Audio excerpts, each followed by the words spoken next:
ውድ ቤተሰቦች እንዴት አደራችሁ?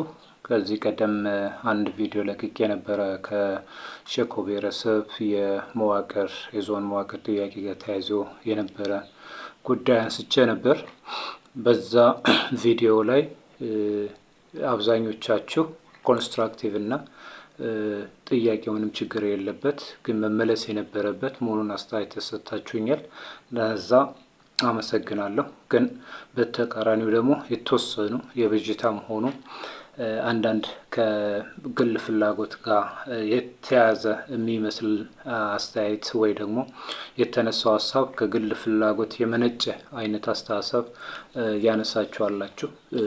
በመጀመሪያ ቪዲዮን አይታችሁ ሀሳቡን ኢንተርቴይን ለማድረግ መቻላችሁ በራሱ ትልቅ ነገር ነው። ኤኒዌይስ ማንኛውም ሰው ሀሳቡን በነጻነት የማራመድ መብት አለው። ያ መብት ግን ምናልባት ሰው ያነሳውን ሀሳብ በትክክል ተረድቶ ስህተት ከሆነ በትክክለኛ መንገድ ይሄ ስለሆነ ስህተት ነው የሚል ነገር ቢነሳ ጥሩ ነው። ግን የተነሳው ጉዳይ ከማህበረሰብ ጋር የተያዘ ጉዳይ ነው የተነሳው፣ ከግል ፍላጎት የመነጨም አይደለም።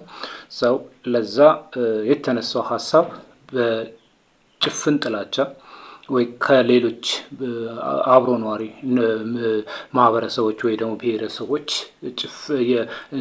ጥላቻ የመነጨ ሳይሆን የሸኮ ብሔረሰብ ጥያቄ እንደ አካባቢው ላይ ካለው አብሮ ከሚኖረው ማህበረሰብ ጋር ይታዩ ያሉ